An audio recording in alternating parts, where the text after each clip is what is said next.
Jeff Bezos did not start Amazon with a grand speech about changing the world. He started with a spreadsheet, a quiet conviction, and a question that would guide his life for decades. What would happen if the internet grew at 2,300% a year, and you positioned yourself at the center of that growth? In 1994, Bezos was working at a hedge fund in New York. He had a good job, a comfortable future, and a clear path upward. But comfort made him uneasy. He had already learned something important about regret. When he imagined himself at 80 years old, he knew he would regret not trying. Failure was acceptable. Regret was not. So he left. Bezos drove across the country with his wife, Mackenzie, typing a business plan on a laptop while the road stretched endlessly ahead. The idea was simple at first. Sell books online. Not because books were magical, but because they were perfect for the internet. Millions of titles, impossible to stock in a physical store, suddenly became available to anyone with a modem. Amazon began in a garage in Seattle. Desks were made from doors laid across sawhorses. Packages were packed on the floor until Bezos noticed his knees hurt and ordered knee pads.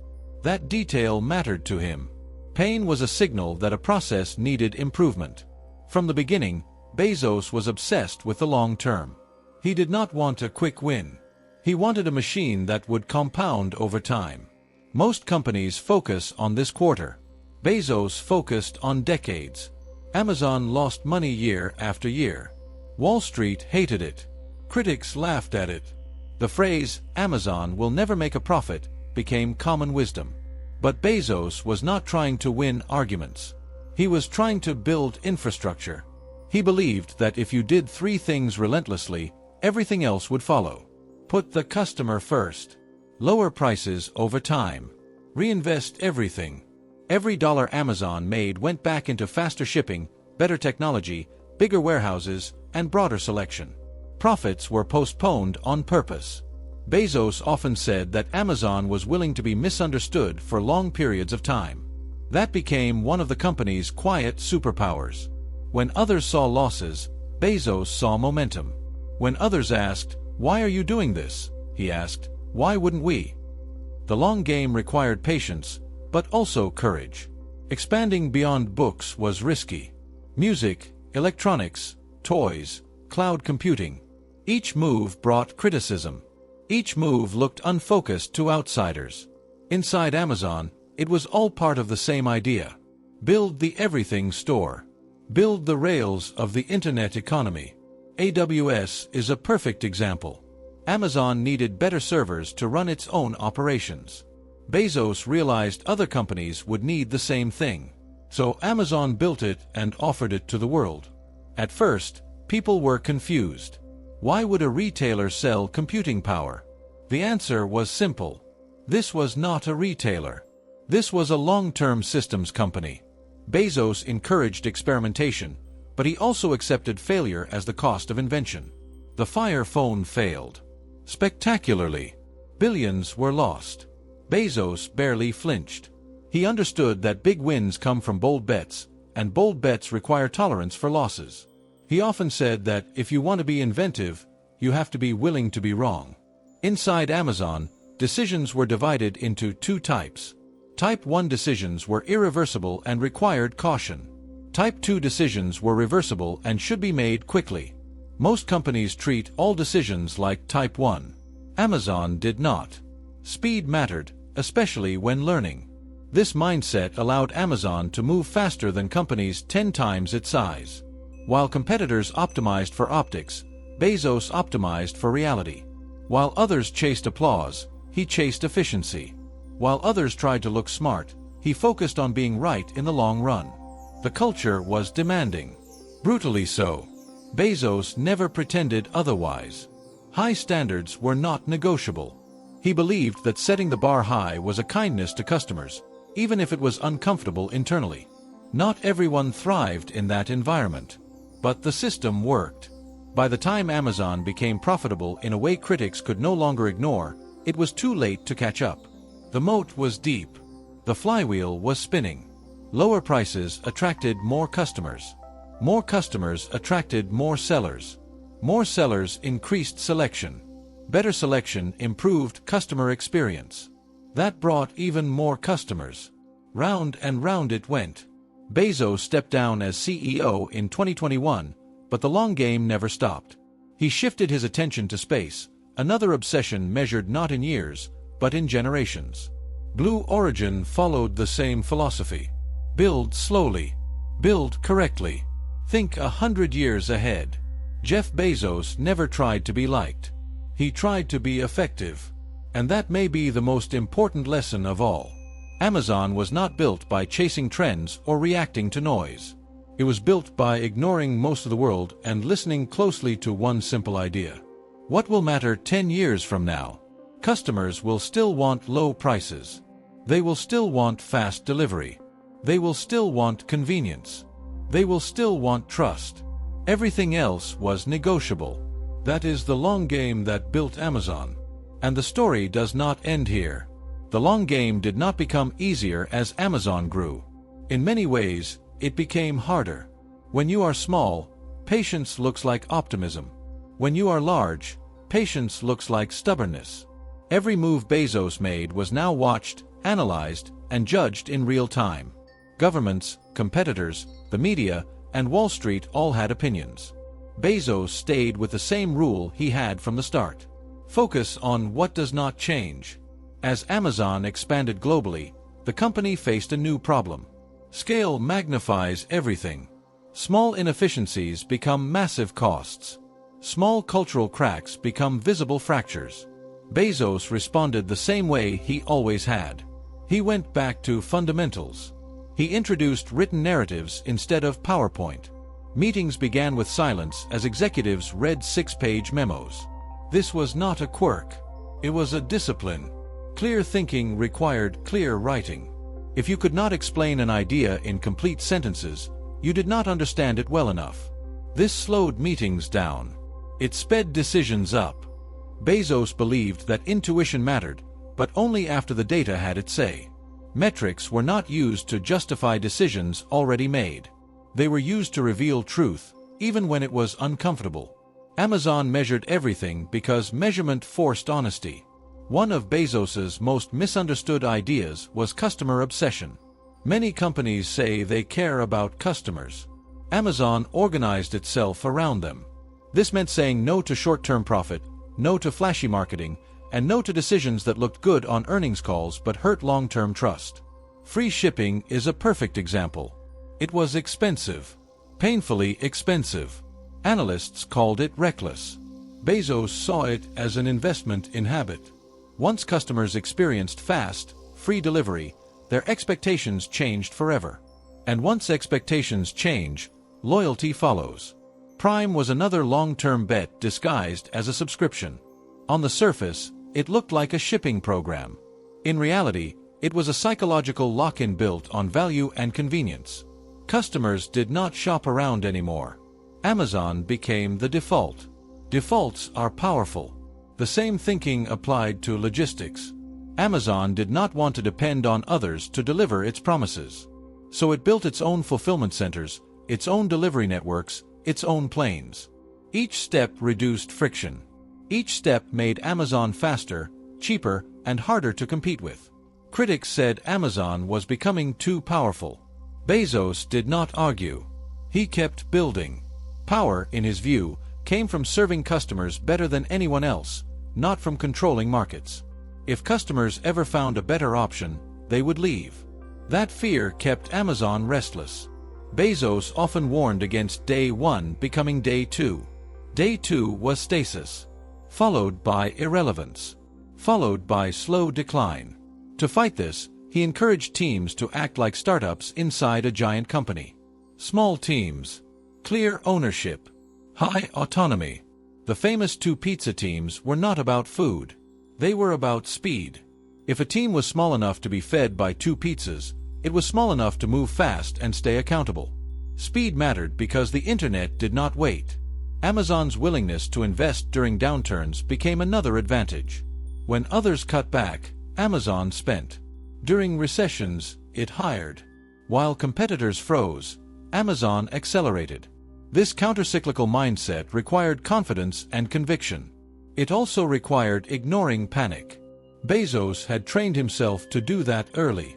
Personally, Bezos was not the flashy billionaire stereotype. For years, he drove a modest car and worked from a simple desk. His wealth was not a goal. It was a side effect. The goal was building something enduring. Even his personal transformation later in life was misunderstood. People saw the physical change. They missed the consistency underneath. Bezos had always believed in discipline, measurement, and long-term effort. The same principles applied everywhere. Eventually, the story shifted. Amazon was no longer the scrappy underdog. It was the establishment. The rules changed. Scrutiny intensified. Mistakes became scandals. Growth invited resistance. Bezos accepted that this was the price of winning the long game. When he handed the CEO role to Andy Jassy, it was not an exit. It was a transition. The system mattered more than the individual. If Amazon depended on him, it would fail the ultimate test of durability. That belief may be his quietest achievement. Jeff Bezos built Amazon by refusing to rush outcomes, by betting on fundamentals, and by staying patient while others demanded proof. He understood something most people never fully grasp. Compounding works in business, in habits, and in vision. But only if you give it time.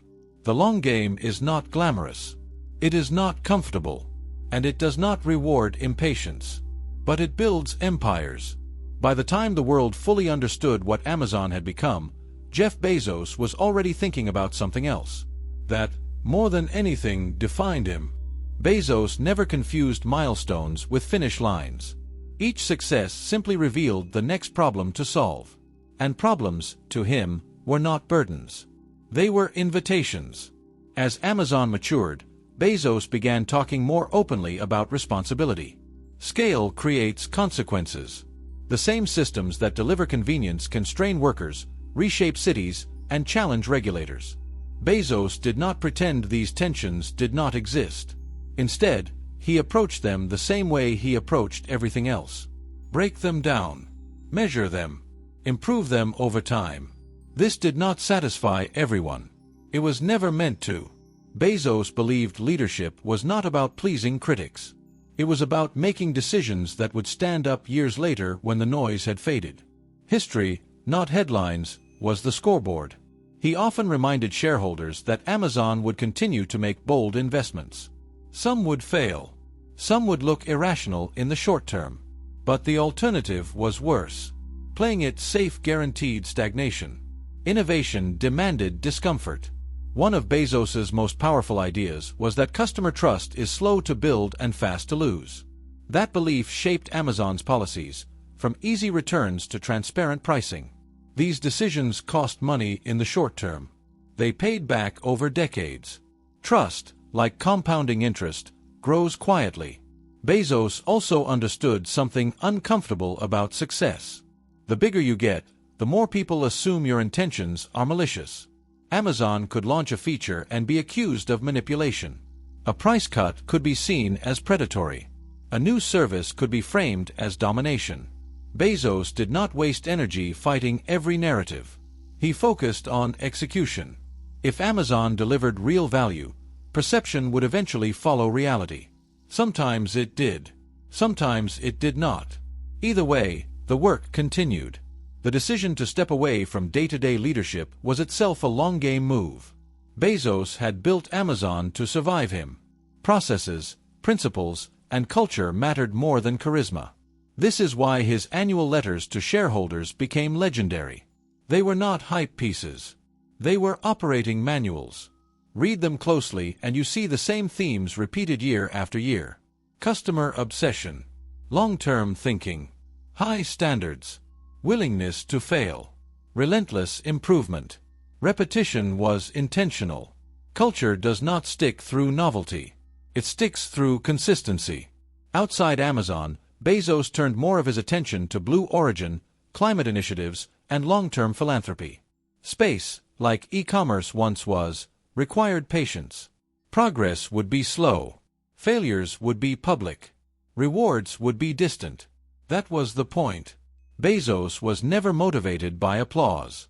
He was motivated by building things that lasted. Things that outlived trends, opinions, and even himself. The story of Amazon is often told as a story of disruption. That misses the deeper truth. Amazon did not win by breaking things for fun. It won by obsessively fixing small problems, over and over, for years. Better search.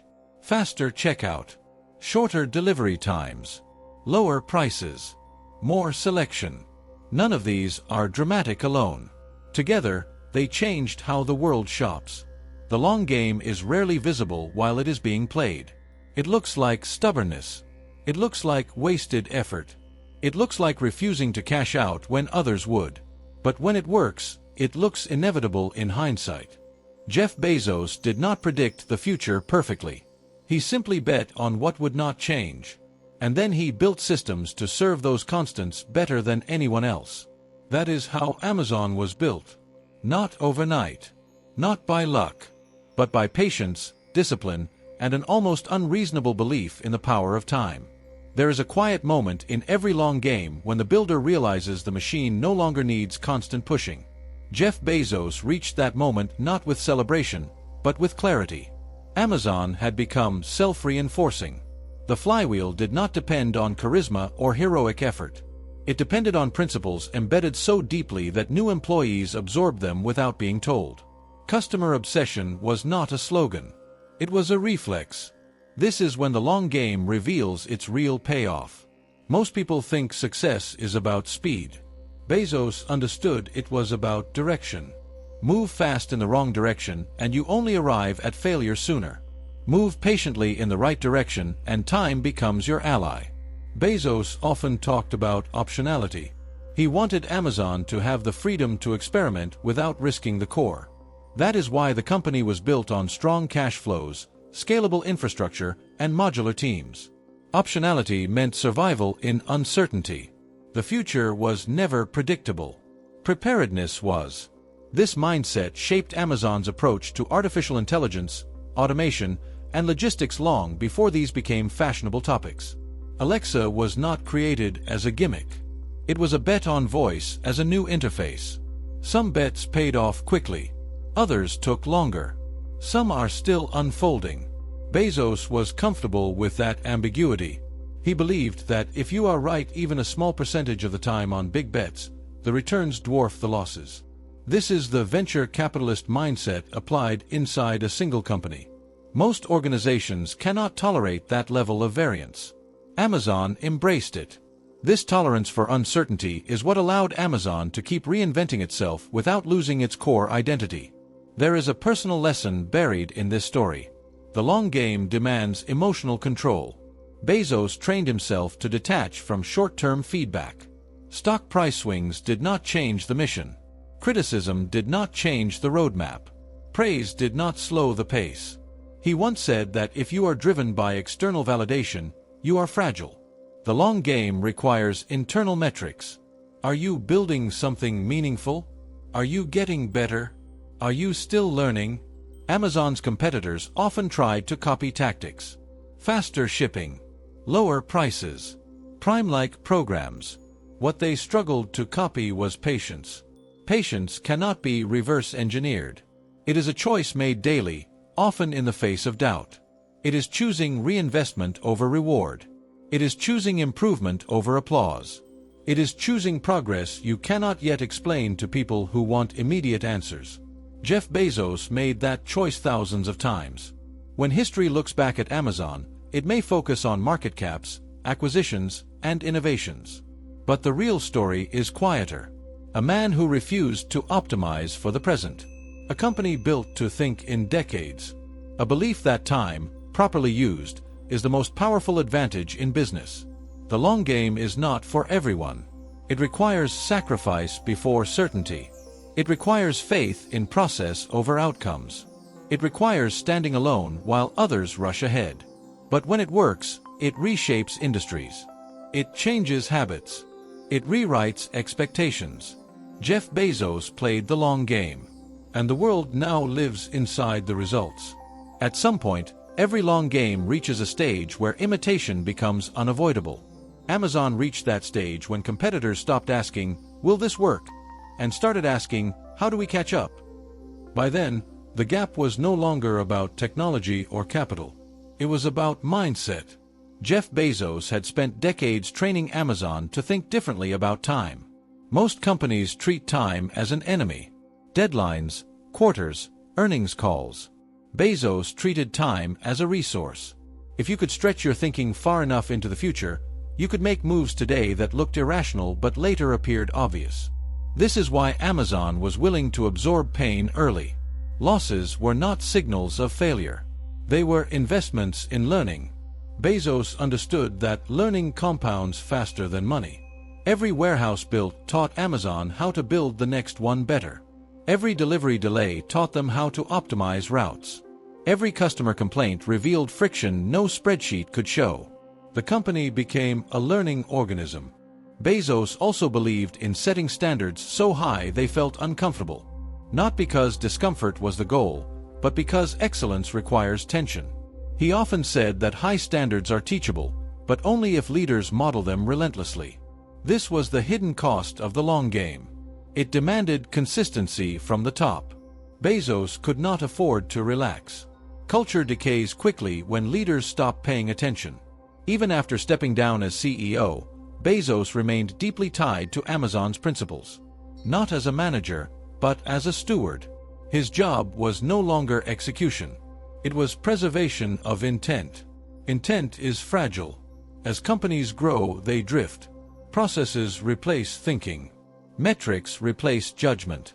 Comfort replaces curiosity. Bezos fought this drift by constantly reminding teams that day one was a mindset, not a date. Day two was death by comfort. The world often debates whether Bezos was ruthless or visionary. That debate misses the point. He was disciplined. Discipline is less dramatic than ruthlessness and more durable than vision. Vision without discipline is fantasy. Discipline without vision is bureaucracy. Bezos balanced both. The long game also changed Bezos himself. Years of delayed gratification built a tolerance for solitude. Long-term thinkers often walk alone because their timelines do not match the crowd's. Bezos accepted that loneliness as part of the deal. He once said that you should not take advice from people who do not understand your time horizon. That idea shaped every major decision he made. Amazon's story is not just about building a company. It is about building patience in a world addicted to speed. It is about resisting the urge to cash out early, slow down, or settle. It is about choosing durability over excitement. When people ask how Jeff Bezos built Amazon, they often look for a trick. There is none. The answer is uncomfortable in its simplicity. He focused on what would not change. He reinvested relentlessly. He accepted being misunderstood. He gave time room to work. That is the long game. And it is still being played.